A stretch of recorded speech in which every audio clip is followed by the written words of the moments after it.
Shalom, puji Tuhan. Tuhan Yesus mengasihi, menolong, dan memelihara kita. Sampai hari ini didapati kita semua dalam pertolongan dalam kasih-Nya. Hari ini mari kita datang menaikkan pujian syukur di dalam doa dan firman-Nya. Kita bersaat teduh di hadapan Tuhan. Mari berdoa. Bapa kami yang di sorga, kami menaikkan syukur kami. Karena sampai hari ini kami semua dalam kasih dan pertolongan-Mu. Kami mau mendengarkan firman Tuhan yang menuntun perjalanan kehidupan kami. Memohon kuasa Tuhan, kuasa Roh Kudus memampukan kami mengerti firman Tuhan dan memampukan kami melakukannya. Urapilah hamba-Mu juga dengan kuasa Roh Kudus dapat menyampaikan kebenaran firman Tuhan. Terima kasih Bapa, sadar kami orang berdosa, minta ampun dosa dan pelanggaran kami. Ini kami yang berdoa, kami menyambut firman Tuhan di dalam nama Tuhan Yesus. Amin. Bacaan Alkitab, Yesaya pasal 28 ayat 1. Celaka atas mahkota kemegahan pemabuk-pemabuk Efraim, atas bunga yang sudah mulai layu di perhiasan kepala mereka yang indah-indah, yaitu kota yang terletak tinggi di atas bukit, di atas lembah yang subur, yang penuh peminum anggur yang sudah pening. Demikianlah firman Tuhan. Yang disebut berbahagia mereka yang mendengar firman Tuhan dan yang melakukannya. Saudara yang dikasihi Tuhan, kemegahan dan kemakmuran merupakan kebanggaan setiap insan di dunia ini. Karena itu menjadi dambaan semua orang. Karena dengan kemegahan dan kemakmuran, strata sosial orang itu akan meningkat di masyarakat. Ia dihargai dan dibutuhkan. Akan tetapi, bila kemegahan dan kemakmuran itu hanya dipakai untuk diri sendiri, berfoya-foya, bersenang-senang, tanpa kontrol diri, sehingga merugikan banyak orang, maka itu bukan lagi kebanggaan, itu bukan lagi mahkota, tetapi itu adalah malapetaka yang sedang menanti. Saudaraku, bacaan hari ini berbicara tentang Samaria, kerajaan Israel Utara yang disimbolkan dengan Efraim. Ayat 1, celakalah atas mahkota kemegahan pemabuk-pemabuk Efraim. Mahkota adalah lambang legitimasi, lambang kekuasaan, kejayaan. Tetapi dikatakan celaka oleh para pemabuk. Kota yang subur itu penuh dengan orang-orang yang mabuk, yang melakukan kejahatan. Bacaan kita tadi, yaitu kota yang terletak tinggi di atas bukit, di atas lembah yang subur, yang penuh peminum anggur yang sudah pening.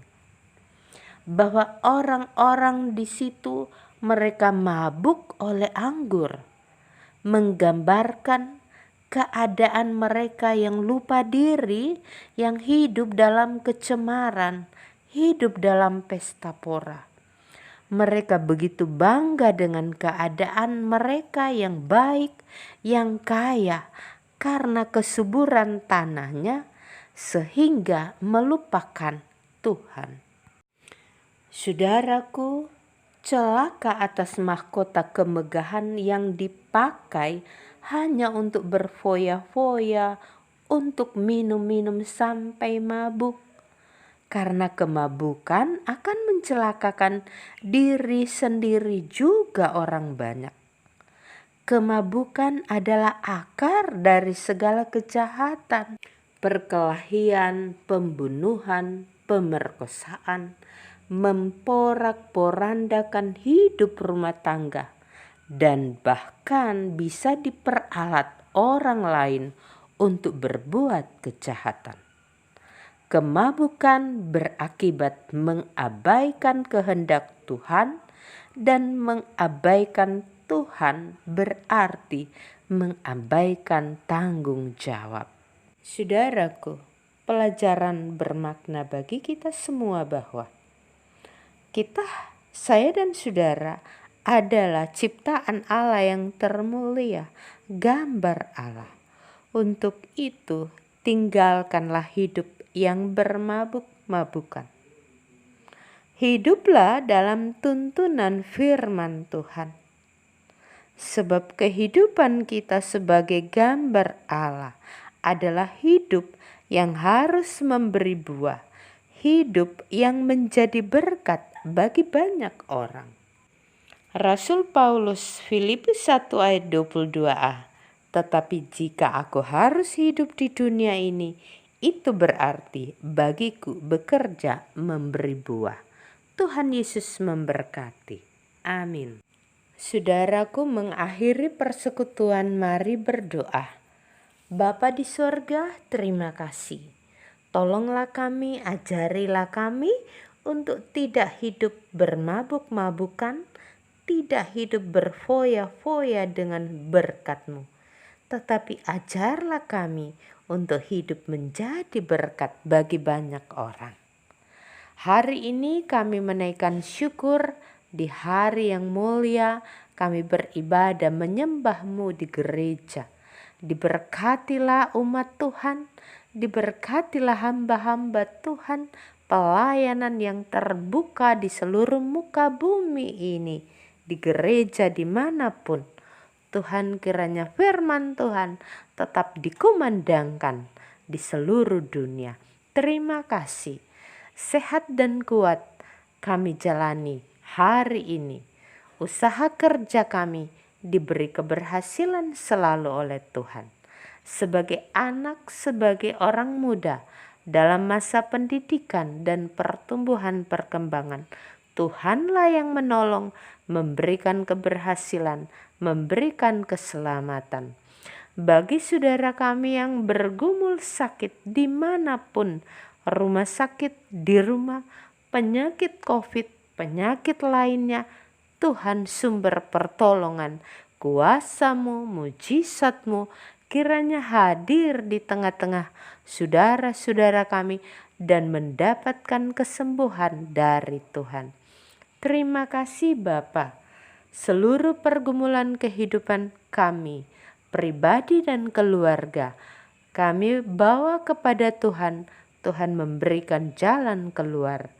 Hari ini kami menjalani pagi, siang, sampai malam dalam pertolongan, dalam kasih-Mu. Di dalam nama Tuhan Yesus. Amin. Saudaraku, selamat masuk hari yang baru. Selamat beribadah. Kasih Tuhan, berkat Tuhan hadir dalam hidup kita. Tuhan Yesus memberkati. Shalom.